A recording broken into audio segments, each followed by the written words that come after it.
bertemu kembali di sini dengan Mem Heni ya.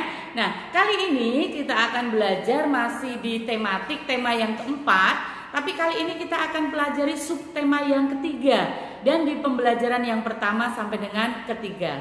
Ya, seperti biasa berdoa dulu sebelum belajar ya. Nah, anak-anak sekalian, kalau memang kita sudah siap belajar, mari kita belajar. Ya, anak-anakku, sekarang kita akan belajar tematik masih di tema 4, tapi kita akan belajar di subtema yang ketiga, di mana akan kita bahas tentang globalisasi dan cinta tanah air.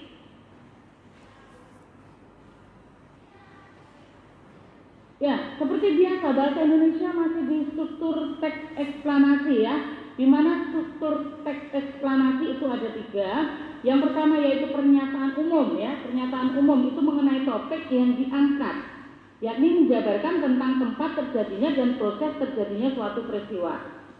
Yang kedua, struktur yang kedua yaitu urutan sebab akibat. Ini merupakan penjelasan dari topik yang diangkat secara detail dan disajikan bertahap dari awal hingga akhir. Dan yang ketiga itu adalah interpretasi, di mana interpretasi itu merupakan kesimpulan dari seluruh teks. Ya, ini sudah dibahas berkali-kali. Dari bahasa Indonesia kita beranjak ke IPS masih tentang ASEAN ya. Salah satu bentuk kerjasama Indonesia dengan negara-negara Asia adalah keikutsertaan Indonesia dalam ASEAN. Kerjasama dengan negara-negara ASEAN itu meliputi berbagai bidang kehidupan. Misalnya apa? Bidang ekonomi, bidang budaya, bidang militer, dan juga dalam olahraga. Ya, masih banyak lagi bidang-bidang lainnya. Nah, ASEAN merupakan sebuah wadah atau perkumpulan, perhimpunan, organisasi besar yang terdiri atas negara yang ada di kawasan Asia Tenggara. Ingat, ASEAN itu ada di kawasan Asia Tenggara. Kita lanjut. 5 negarawan di Asia Tenggara yang menandatangani sebuah deklarasi pembentukan Perhimpunan Bangsa-Bangsa Asia Tenggara atau yang biasa kita sebut dengan ASEAN, ya, itu ada 5 negarawan. Tentunya kalian juga sudah tahu ya, kelima itu siapa? Ya, kelima itu adalah Menteri Luar Negeri, ya, Menteri Luar Negeri. Dari negara mana saja? Ya, nanti akan kita bicarakan. Masih ingat tentunya ya? Oke.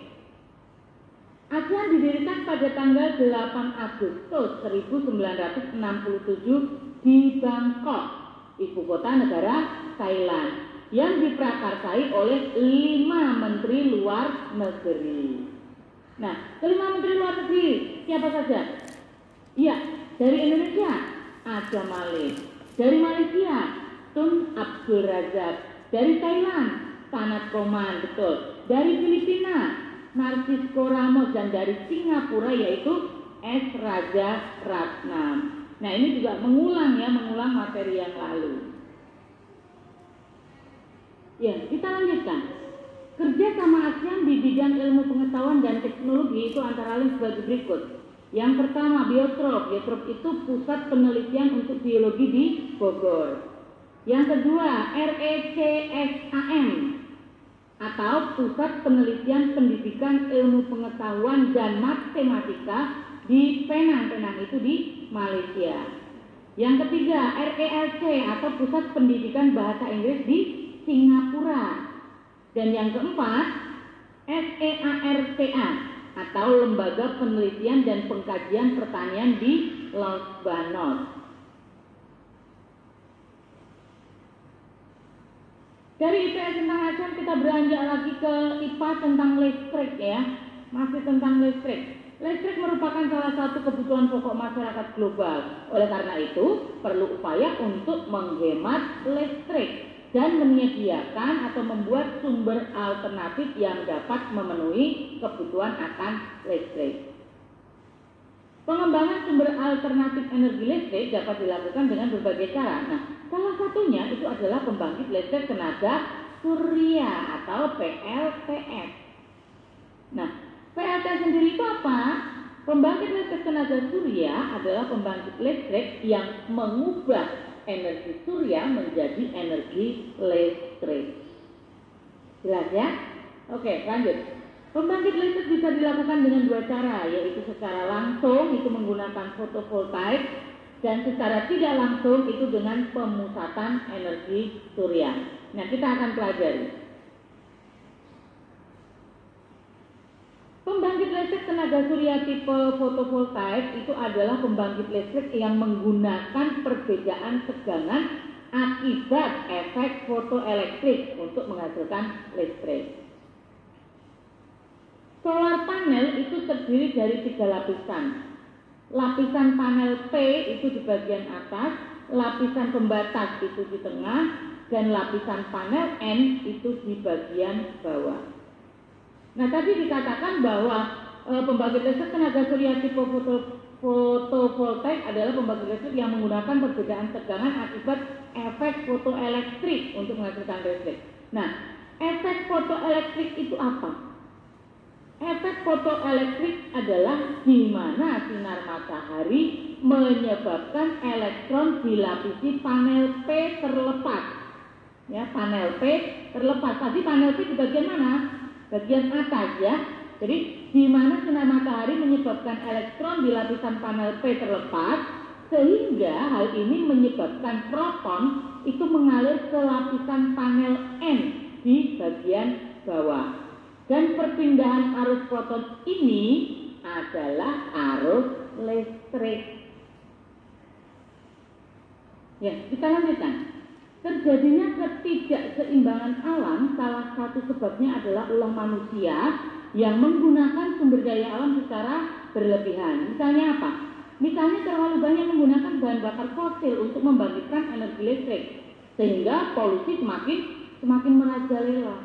Nah, apa upayanya untuk mengurangi polusi udara? Nah, sebagai upaya untuk mengurangi polusi di udara itu adalah dengan menggunakan panel surya dalam memperoleh energi listrik.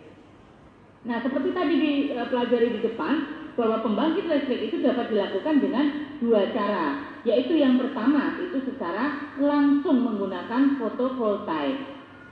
Fotovoltaik atau sel surya itu mengubah secara langsung energi cahaya matahari menjadi listrik dengan menggunakan efek fotoelektrik.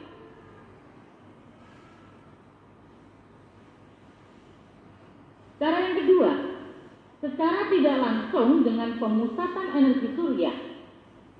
Pemusatan energi surya itu menggunakan sistem lensa atau cermin dikombinasikan dengan sistem pelacak untuk memfokuskan energi matahari ke satu titik untuk menggerakkan mesin kalor. Nah, penggunaan energi surya sendiri sebagai pembangkit listrik dapat menghemat banyak hal. Yang pertama, menghemat pengeluaran kita dalam membayar listrik. Yang kedua, penghematan energi surya itu sangat membantu dalam mengurangi efek berbahaya dari penggunaan bahan bakar fosil yang berlebihan dalam membangkitkan energi listrik. Kita lanjutkan lagi bagian-bagian sel surya antara lain. Yang pertama yaitu lapisan antireflektif. Nah, itu digunakan untuk memaksimalkan cahaya yang terserap oleh semikonduktor dengan cara meminimalkan pemantulan cahaya. Bagian yang kedua yaitu enkapsulasi, berfungsi melindungi modul surya dari hujan atau kotoran. Bagian sel surya yang ketiga yaitu substrat, yang berfungsi menopang keseluruhan komponen sel surya. Bagian sel surya yang keempat yaitu kontak metal. Kontak metal itu merupakan lapisan yang diletakkan di atas sebagian material semikonduktor yang berperan sebagai kontak negatif. Dan bagian yang kelima yaitu material semikonduktor, di mana material semikonduktor itu berfungsi untuk menyerap cahaya dari sinar matahari.